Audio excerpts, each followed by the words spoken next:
Hello friends, நிறைய பேர் வந்து இந்த டாக் ஹாஸ்டல் பற்றி கேட்டிருந்தீங்க. அதாவது எப்படின்னா, இப்போ நீங்கள் வெளியூர் போகிறீங்க, இல்லைன்னா ஒரு அர்ஜென்ட்டுக்கு எங்கேயாவது போகிறீங்க. ஸோ வந்து உங்கள் பெட்டை வந்து சேஃபான இடத்துல கொண்டு விட்டுட்டு போகணும் அப்படின்னு நினைக்கிறவங்களுக்கு தான் அந்த டாக் ஹாஸ்டல் ஃபெசிலிட்டி. ஆக்சுவலாக இங்கே நிறைய இருக்குது. ஆக்சுவலாக நம்ம கஸ்டமர்ஸ்லாம் என்ன சொல்கிறாங்கன்னா, நம்ம விட்டுட்டு போகிறோம், ஒரு 10 டேஸ் விட்டுட்டு போனால் சில இடத்துலலாம் 500 வாங்குறாங்க, 400 வாங்குறாங்க. அப்போ வந்து ஒரு பெரிய அமௌண்ட் ஆகுது, 4500 அந்த மாதிரி. ஒரு 10 நாளைக்கு ஒரு மாதம்லாம் விட்டோம்னா 15,000 அந்த மாதிரி ஆகுது, அந்த மாதிரி சொல்கிறாங்க. ஸோ வந்து நீங்கள் அஃபோர்டபுள் ரேட்டில் பண்ணி தர முடியுமான்னு என்கிட்ட கேட்டாங்க. நான் முன்னாடிலேருந்தே கம்மி ரேட்டில் தான் பண்ணிட்டு இருக்கிறேன்.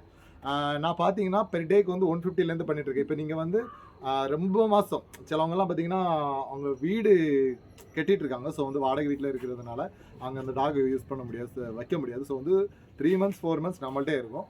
அந்த மாதிரி டைம்லலாம் நாங்கள் வந்து ஜஸ்ட் ஒரு பெர் டேக்கு வந்து 100 ருபீஸ் வச்சே பார்த்துக்கிறோம். ஏன்னா வந்து இல்லாமல் நம்ம இந்த ரேட்லேயே மெயின் பண்ணோன்னா அவங்கள ரொம்ப ரேட் அவங்களுக்கு கஷ்டமாக இருக்கும். ஸோ வந்து ஒரு வாரத்துக்கு அவங்க பேமெண்ட் பண்ணுவாங்க, நம்ம பப்பியை பார்த்துக்கலாம். அவங்க வந்து பார்க்கறனால வந்து பார்த்துப்பாங்க. அந்த மாதிரி ஃபெசிலிட்டிஸ் இருக்குது, நம்ம வந்து பார்த்துக்கலாம். ஆக்சுவலாக நான் வந்து முன்னாடி நிறைய இது போட்டிருந்தேன். இப்போ வந்து என்னென்னா, எனக்கு ரொம்ப பிடிச்ச ஒரு ஜெர்மன் ஷெப்பர்ட் வந்து இறந்துருச்சு. அது பார்த்தீங்கன்னா எப்படின்னா, நம்ம போனோடனே காரில் ஏறி இருக்கும். அதுக்கப்புறம் வந்து ஆக்சுவலாக அது ரொம்ப ரொம்ப பாசமான டாகு. அடுத்தவங்க நாய் மாதிரி இருக்க, ரொம்ப நம்மள்ட்ட பழகும். அது வந்து இறந்தனால நான் அது வந்து ரொம்ப ஒரு இதாக பண்ணலை.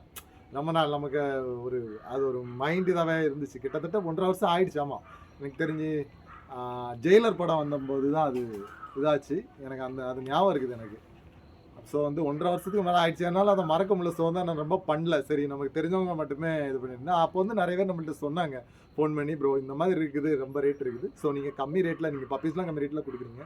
ஸோ இதே வந்து கம்மி ரேட்டில் நீங்கள் பண்ணி தந்தீங்கன்னா நமக்கு கொஞ்சம் யூஸ்ஃபுல்லாக இருக்கும். ஒரு 5-4 நாளாக வச்சுக்கலாம். 150லேருந்து ஸ்டார்டிங், 100லேருந்து ஸ்டார்டிங்கு. இப்போ சிலவங்க வந்து ட்ரை ஃபுட் கொடுக்கணும் அந்த மாதிரி சொன்னாங்கன்னா, மேக்ஸிமம் என்னோட ரேட்டு 300 தான். அது அவங்க ட்ரை ஃபுட் கொடுத்து, இந்த கிரேட் அந்த மாதிரி பெரிய பிரீட் லேப் இந்த மாதிரிலாம் ட்ரை ஃபுட் கொடுக்கணும் அப்படிங்கிற மாதிரி சொன்னாங்கன்னா 300 ருபீஸ். மற்றபடி 200 ருபீஸ் தான்.